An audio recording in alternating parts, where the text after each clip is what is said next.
진짜 지혜란 무엇일까? 바냐바라밀의 발견. 안녕하세요. 오늘부터 우리는 놀라운 지혜의 바다로 함께 여행을 떠나보겠습니다. 대반야경은 불교 경전 중에서도 가장 방대한 경전으로 무려 600권에 달하는 엄청난 분량을 자랑합니다. 하지만 그 많은 내용 속에는 단 하나의 메시지가 관통하고 있습니다. 바로 진짜 지혜에 대한 이야기입니다. 여러분은 혹시 이런 경험이 있으신가요? 머리로는 다 아는데 마음이 따라주지 않을 때, 옳은 선택이 무엇인지 알면서도 다른 행동을 할 때, 똑똑하다는 소리는 많이 들었는데 정작 내 삶은 복잡하고 힘들기만 할 때 말입니다. 대반야경은 바로 이런 우리의 고민에서 출발합니다. 아는 것과 지혜로운 것, 똑똑한 것과 현명한 것 사이에는 어떤 차이가 있을까요? 오늘 우리가 함께 탐구할 바냐바라밀이라는 말을 먼저 풀어보겠습니다. 바냐는 지혜를 뜻하고 바라밀은 저 언덕에 도달하다 라는 의미입니다. 즉, 바냐바라밀은 지혜라는 배를 타고 고통의 바다를 건너 평안의 저 언덕에 도달하는 것을 의미합니다. 하지만 여기서 말하는 지혜는 우리가 일반적으로 생각하는 지식이나 정보와는 전혀 다른 것입니다. 지혜와 똑똑함의 차이. 그렇다면 진짜 지혜와 단순한 똑똑함은 어떻게 다를까요? 한 가지 예를 들어보겠습니다. 두 사람이 있습니다. 한 사람은 명문대를 졸업하고 박사학위까지 받은 매우 똑똑한 사람입니다. 다른 한 사람은 학력은 높지 않지만 사람들과의 관계에서 항상 따뜻함을 잃지 않고 어려운 상황에서도 평정심을 유지하는 사람입니다. 과연 누가 더 지혜로운 사람일까요? 대반야경에서 말하는 지혜는 단순히 많이 아는 것이 아닙니다. 아는 것을 어떻게 실생활에 적용하여 자신과 다른 사람들을 행복하게 만드는가에 관한 것입니다. 지식은 머릿속에 저장되는 정보이지만 지혜는 삶을 변화시키는 실제적인 힘입니다. 서양의 철학자 아리스토텔레스도 이런 구분을 했습니다. 그는 지식을 의미하는 에피스테메와 실용적 지혜를 의미하는 프로네시스를 구별했습니다. 프로네시스는 구체적인 상황에서 무엇이 좋은 행동인지를 판단하고 실행하는 능력을 말합니다. 이는 불교에서 말하는 바냐와 매우 유사한 개념입니다. 현대 심리학에서도 비슷한 연구 결과들이 나오고 있습니다. IQ가 높다고 해서 반드시 삶의 만족도가 높은 것은 아니라는 것입니다. 오히려 감정지능, 즉 자신과 타인의 감정을 이해하고 조절하는 능력이 실제 삶의 성공과 행복에 더 큰 영향을 미친다고 합니다. 그렇다면 진짜 지혜는 어떻게 알아볼 수 있을까요? 대반야경에서는 몇 가지 특징을 제시합니다. 첫째, 지혜로운 사람은 자신이 모른다는 것을 압니다. 소크라테스의 유명한 말처럼 나는 내가 모른다는 것을 안다는 겸손함을 가지고 있습니다. 둘째, 지혜로운 사람은 상황에 따라 유연하게 대응할 수 있습니다.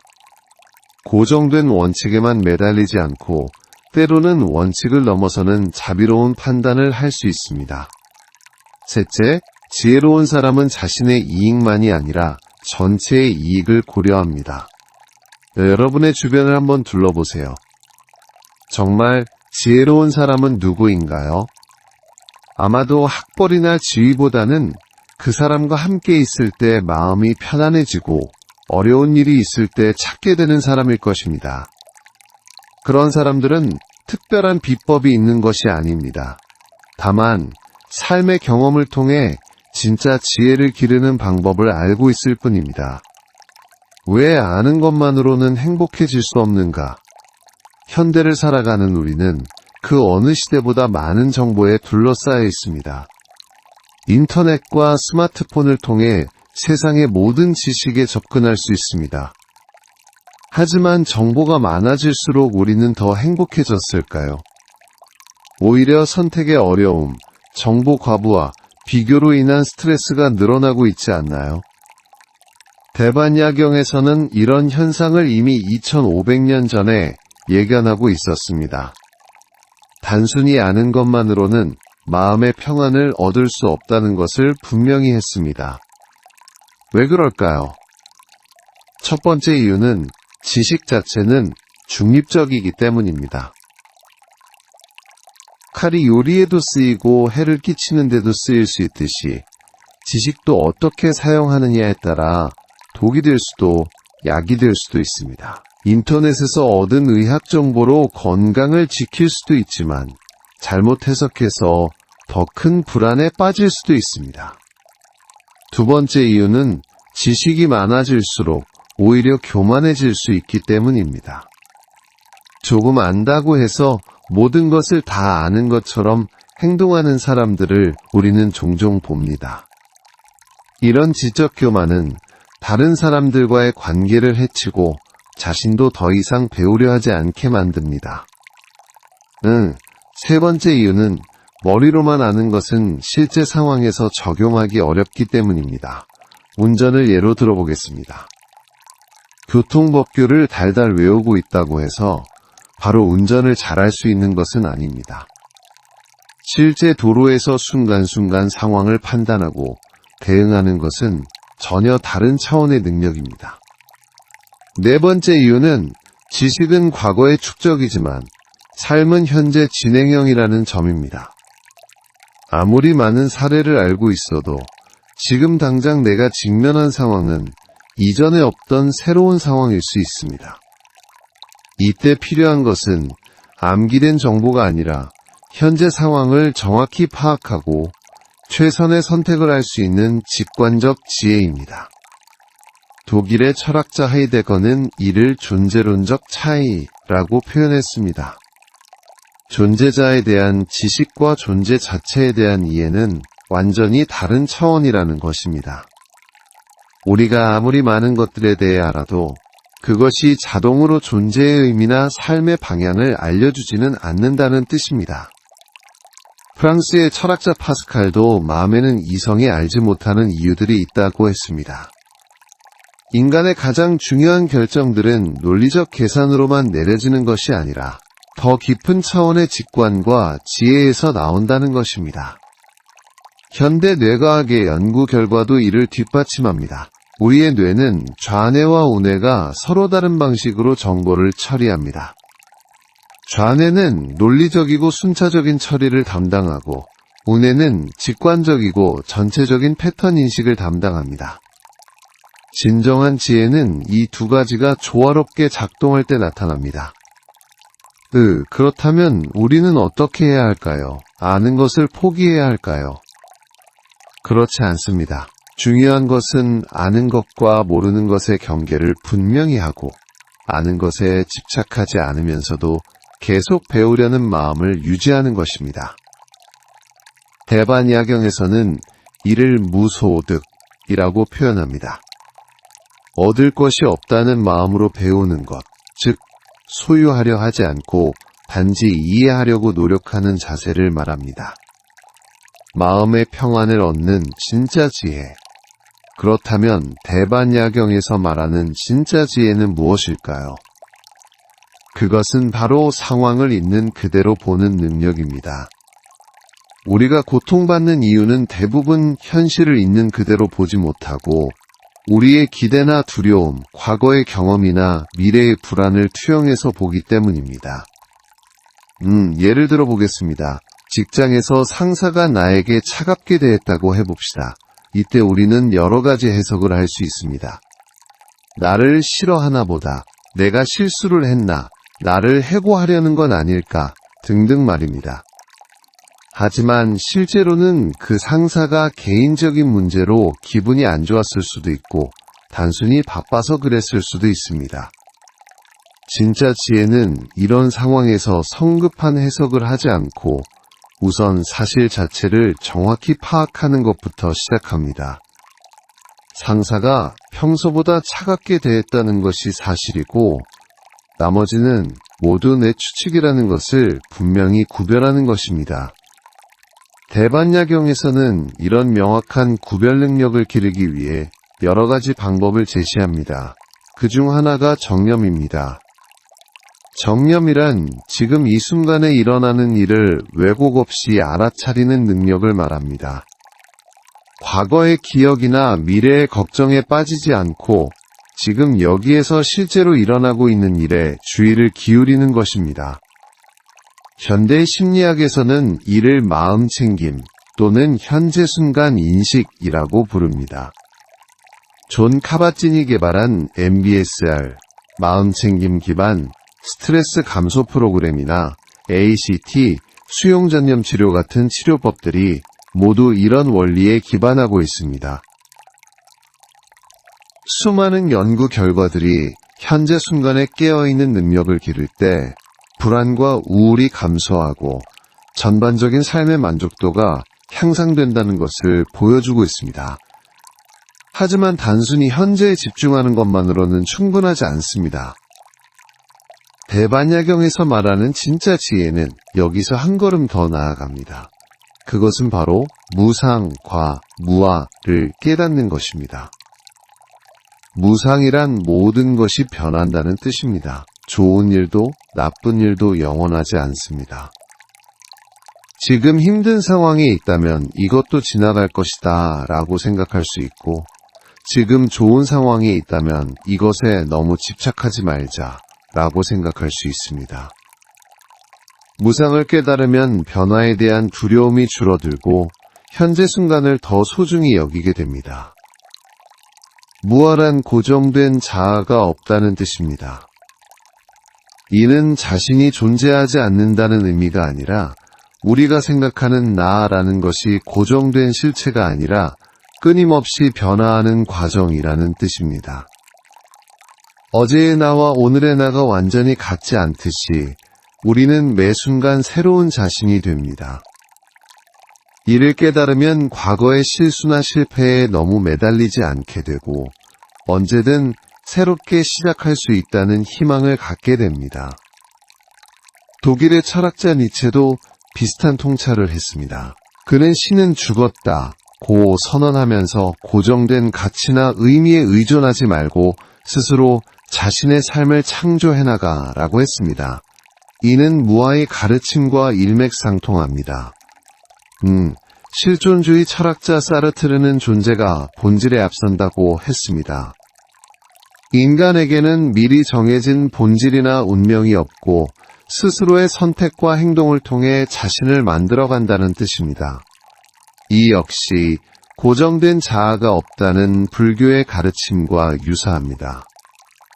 현대 심리학에서도 자아의 유연성이 정신건강에 중요하다는 연구 결과들이 나오고 있습니다. 자신에 대한 고정된 믿음이 강할수록 변화에 적응하기 어렵고 실패를 받아들이기 힘들어한다는 것입니다. 반대로 자신을 성장하고 변화할 수 있는 존재로 보는 사람들이 더 회복력이 강하고 도전을 두려워하지 않는다고 합니다. 그렇다면 우리는 어떻게 이런 지혜를 기를 수 있을까요? 대반야경에서는 몇 가지 구체적인 방법을 제시합니다. 첫째, 매일 조용한 시간을 가져서 자신의 마음을 관찰하는 것입니다. 명상이라고 하면 어렵게 느껴질 수 있지만 단순히 5분 정도 조용히 앉아서 자신의 호흡이나 몸의 감각에 주의를 기울이는 것부터 시작할 수 있습니다. 둘째, 일상에서 일어나는 일들을 판단하지 말고 관찰하는 연습을 하는 것입니다. 누군가 나에게 불친절하게 대했을 때 저 사람은 나쁜 사람이다 라고 판단하는 대신 지금 내가 불쾌한 감정을 느끼고 있구나 라고 관찰하는 것입니다.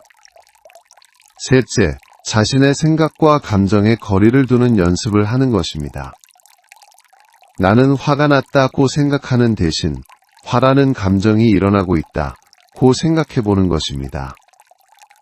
이렇게 하면 감정에 완전히 휩쓸리지 않고 한 걸음 물러서서 지혜롭게 대응할 수 있습니다. 일상에서 지혜롭게 판단하는 법. 이제 좀 더 구체적으로 일상생활에서 어떻게 지혜로운 판단을 할 수 있는지 살펴보겠습니다. 대반야경에서는 올바른 판단을 위한 몇 가지 원칙을 제시합니다. 첫 번째 원칙은 중도입니다. 중도란 극단을 피하고 균형점을 찾는 것을 의미합니다. 예를 들어 자녀 교육에서 너무 엄격하게만 하면 아이가 위축될 수 있고 너무 관대하게만 하면 버릇이 없어질 수 있습니다. 지혜로운 부모는 상황에 따라 때로는 엄격하게, 때로는 관대하게 대응할 수 있습니다. 직장에서도 마찬가지입니다. 너무 경쟁적이기만 하면 동료들과의 관계가 악화될 수 있고 너무 소극적이기만 하면 기회를 놓칠 수 있습니다. 상황을 정확히 파악하고 그때그때 적절한 태도를 취하는 것이 중도입니다. 두 번째 원칙은 무해입니다. 무해란 해를 끼치지 않는다는 뜻입니다. 어떤 결정을 내릴 때 이것이 나에게뿐만 아니라 다른 사람들에게도 해를 끼치지 않는지 생각해 보는 것입니다. 물론 모든 사람을 만족시킬 수는 없지만 적어도 의도적으로 해를 끼치지는 않으려고 노력하는 것입니다. 세 번째 원칙은 방편입니다. 방편이란 상황에 맞는 적절한 방법을 사용하는 것을 의미합니다. 같은 메시지라도 상대방에 따라 다르게 전달해야 할 때가 있습니다. 어린아이에게는 쉬운 말로, 전문가에게는 정확한 용어로 설명하는 것처럼 말입니다. 이런 원칙들을 구체적인 상황에 어떻게 적용할 수 있을까요? 몇 가지 예를 들어보겠습니다. 직장에서 동료와 갈등이 생겼을 때를 생각해 봅시다. 감정적으로 대응하면 관계가 더 악화될 수 있고, 그렇다고 아무 말도 하지 않으면 문제가 해결되지 않습니다. 이때 지혜로운 대응은 먼저 자신의 감정을 정리한 후 상대방의 입장도 이해하려고 노력하면서 건설적인 대화를 제안하는 것입니다. 가족 간의 갈등도 마찬가지입니다. 부모와 의견이 다를 때 무조건 반발하거나 무조건 순종하는 것이 아니라 서로의 입장을 이해하려고 노력하면서 합리적인 해결책을 찾아가는 것이 지혜로운 태도입니다. 경제적 결정을 내릴 때도 지혜가 필요합니다. 너무 아끼기만 하면 삶의 질이 떨어질 수 있고 너무 쓰기만 하면 미래가 불안해질 수 있습니다. 현재의 행복과 미래의 안정 사이의 균형점을 찾는 것이 지혜로운 경제관리입니다. 건강관리에서도 마찬가지입니다. 너무 신경 쓰지 않으면 건강을 해칠 수 있고 너무 과도하게 신경 쓰면 오히려 스트레스가 될 수 있습니다. 자신의 몸 상태를 정확히 파악하고 적절한 수준에서 관리하는 것이 지혜입니다. 대반야경에서는 이런 판단력을 기르기 위해 문사수라는 과정을 제시합니다. 무는 듣는 것, 사는 생각하는 것, 수는 실천하는 것을 의미합니다. 먼저 다양한 관점의 의견을 들어보고 그것을 자신의 상황에 맞게 깊이 생각해본 후 실제로 실천해보면서 수정해 나가는 과정입니다. 현대 의사결정 이론에서도 비슷한 접근법을 사용합니다. 정보 수집, 대안 분석, 결과 예측, 실행 및 평가의 단계를 거쳐 합리적인 결정을 내리는 것입니다. 하지만 대반야경의 접근법이 다른 점은 여기에 자비와 지혜라는 가치가 포함되어 있다는 것입니다. 그렇다면 실제 생활에서 어떻게 연습할 수 있을까요? 작은 결정부터 시작해보는 것이 좋습니다. 오늘 점심 메뉴를 정할 때 단순히 맛있는 것만 고려하지 말고 건강, 경제성, 환경에 미치는 영향 등도 함께 고려해보는 것입니다.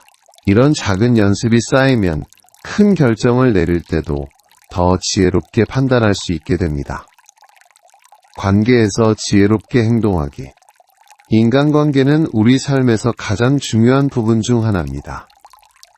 대반야경에서는 관계에서의 지혜에 대해서도 깊이 있게 다룹니다.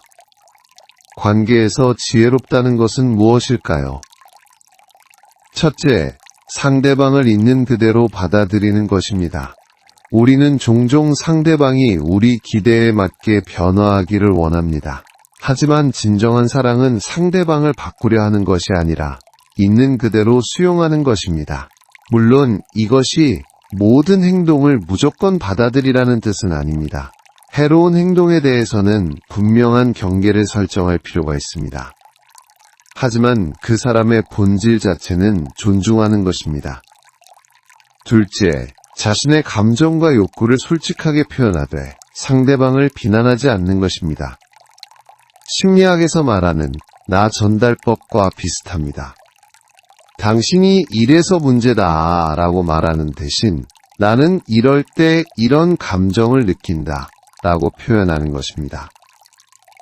이렇게 하면 상대방이 방어적이 되지 않고 더 열린 마음으로 들을 수 있습니다. 셋째, 상대방의 입장에서 생각해 보려고 노력하는 것입니다. 대반야경에서는 이를 자타교환이라고 표현합니다. 자신과 타인의 입장을 바꿔서 생각해 보는 것입니다. 상대방이 왜 그런 말을 했을까, 왜 그런 행동을 했을까를 그 사람의 관점에서 이해하려고 노력하는 것입니다. 넷째, 완벽한 관계를 기대하지 않는 것입니다. 모든 관계에는 갈등과 어려움이 있습니다. 이는 자연스러운 것이며 오히려 이런 어려움을 함께 극복해 나가는 과정에서 관계가 더 깊어질 수 있습니다. 완벽을 추구하다 보면 작은 문제도 크게 보이고 상대방에 대한 불만이 쌓이게 됩니다. 다섯째, 집착하지 않는 사랑을 실천하는 것입니다. 진정한 사랑은 상대방을 소유하려는 것이 아니라 그 사람의 행복을 진심으로 바라는 것입니다. 때로는 상대방의 행복을 위해 내가 한 걸음 물러서는 것이 필요할 수도 있습니다. 이것이 대반야경에서 말하는 무소득의 사랑입니다. 구체적인 예를 들어보겠습니다. 부부관계에서 한 사람이 승진 기회로 다른 도시로 이사를 가야 하는 상황이 생겼다고 해봅시다. 집착하는 사랑은 나와 함께 있어야 한다고 주장할 것입니다. 하지만 지혜로운 사랑은 상대방의 꿈과 성장을 지지하면서도 함께 최선의 해결책을 찾으려고 노력할 것입니다. 친구 관계에서도 마찬가지입니다. 친한 친구가 다른 사람들과도 친하게 지내는 것을 질투하지 않고 오히려 그 친구가 더 많은 사람들과 좋은 관계를 맺는 것을 기뻐할 수 있는 마음이 지혜로운 우정입니다.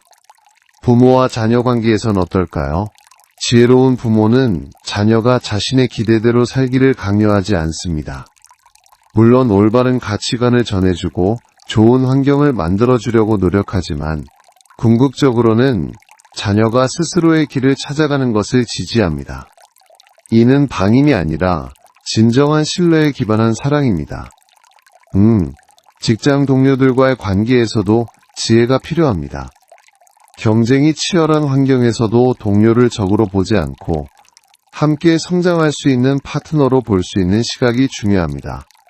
물론 자신의 이익도 지켜야 하지만 상대방을 해치지 않는 선에서 정당한 경쟁을 하는 것입니다. 대반야경에서는 이런 관계의 지혜를 보시라는 개념으로 설명합니다. 보시는 단순히 물질적인 것을 주는 것이 아니라 상대방이 필요로 하는 것을 주는 것입니다. 때로는 경청이 필요하고 때로는 격려가 필요하며 때로는 그냥 함께 있어주는 것만으로도 충분할 수 있습니다. 현대 심리학의 애착 이론도 이와 유사한 통찰을 제공합니다. 안전한 애착을 형성한 사람들은 친밀함과 독립성의 균형을 잘 맞춥니다. 상대방과 가까워지고 싶어 하면서도 각자의 개별성을 존중하며 갈등이 생겨도 관계 자체에 대한 기본적인 신뢰를 잃지 않습니다. 관계에서 지혜를 기르는 구체적인 방법들을 제안해 보겠습니다. 첫째, 매일 상대방에게 감사한 점을 하나씩 찾아보는 것입니다. 당연하게 여겨왔던 것들도 새로운 시각으로 바라보면 감사할 거리가 많다는 것을 발견하게 됩니다. 둘째, 갈등이 생겼을 때 즉시 반응하지 말고 잠시 시간을 가져보는 것입니다. 감정이 격해진 상태에서는 지혜로운 판단을 하기 어렵습니다. 하루 정도 시간을 두고 다시 생각해보면 더 건설적인 대화가 가능합니다. 셋째, 상대방의 장점을 다른 사람들에게 이야기하는 습관을 기르는 것입니다. 이렇게 하면 자연스럽게 상대방의 좋은 면에 더 주목하게 되고 관계도 더 긍정적으로 발전할 수 있습니다. 넷째, 자신의 감정을 솔직하게 표현하되 상대방을 탓하지 않는 방법을 연습하는 것입니다. 당신 때문에 화가 난다 보다는 나는 지금 화가 나는 감정을 느끼고 있다 라고 표현하는 것이 더 건설적입니다. 다섯째, 관계에서 일어나는 모든 일들을 배움의 기회로 보는 것입니다. 즐거운 일들은 감사의 마음을 기르는 기회이고 어려운 일들은 인내와 지혜를 기르는 기회로 받아들이는 것입니다. 오늘부터 실천할 수 있는 지혜 기르기. 지금까지 바냐바라밀, 즉 진짜 지혜에 대해 함께 탐구해 보았습니다. 이제 이런 지혜를 일상에서 어떻게 기를 수 있는지 구체적인 방법들을 제안해 보겠습니다. 첫 번째로 추천하는 것은 3분 명상입니다.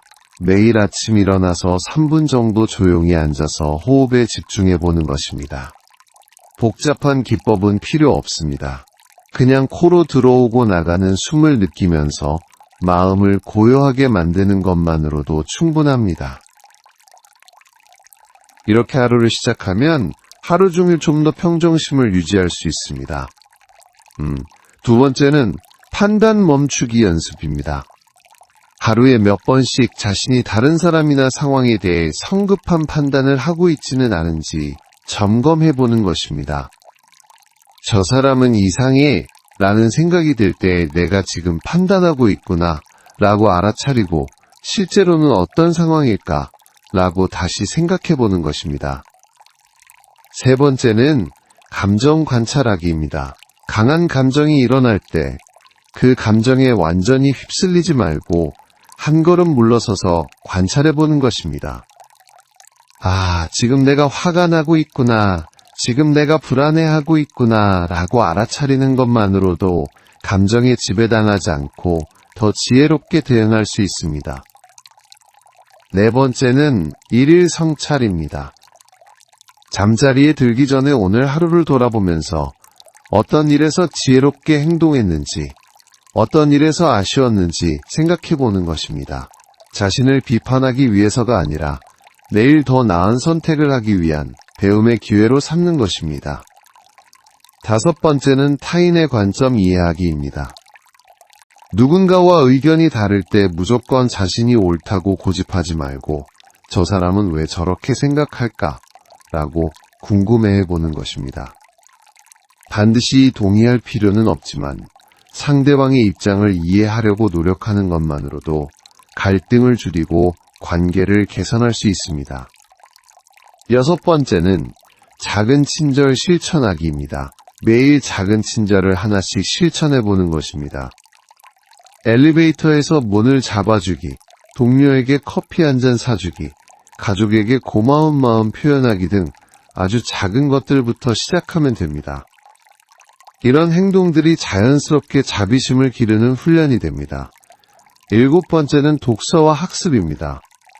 다양한 책을 읽고 다른 사람들의 경험담을 들으면서 관점을 넓혀가는 것입니다. 특히 자신과 다른 배경을 가진 사람들의 이야기에 귀를 기울이면 세상을 보는 시야가 넓어집니다. 여덟 번째는 자연과 함께하기입니다. 바쁜 일상 중에도 자연을 접할 기회를 만드는 것입니다. 공원을 산책하거나 하늘을 바라보거나 나무를 만져보는 것만으로도 마음이 차분해지고 더 큰 관점에서 삶을 바라볼 수 있게 됩니다. 이런 실천들이 처음에는 어색하게 느껴질 수 있습니다. 하지만 대반야경에서는 점진적 수행의 중요성을 강조합니다. 완벽을 추구하지 말고 조금씩 꾸준히 실천하는 것이 중요합니다. 하루 빠뜨렸다고 해서 포기하지 말고 다시 시작하면 됩니다. 현대 습관 형성에 관한 연구들도 이를 뒷받침합니다. 새로운 습관이 자리 잡으려면 평균 66일 정도 걸린다고 합니다. 하지만 완벽하게 매일 해야 하는 것은 아니고 80% 정도만 실천해도 충분히 습관으로 자리 잡을 수 있다고 합니다. 중요한 것은 이런 실천들을 의무감으로 하는 것이 아니라 즐거움으로 하는 것입니다. 지혜를 기르는 과정 자체가 삶을 더 풍요롭게 만든다는 것을 경험하게 되면 자연스럽게 계속 실천하고 싶어집니다. 또한 혼자서만 하려고 하지 말고 가족이나 친구들과 함께 해보는 것도 좋습니다.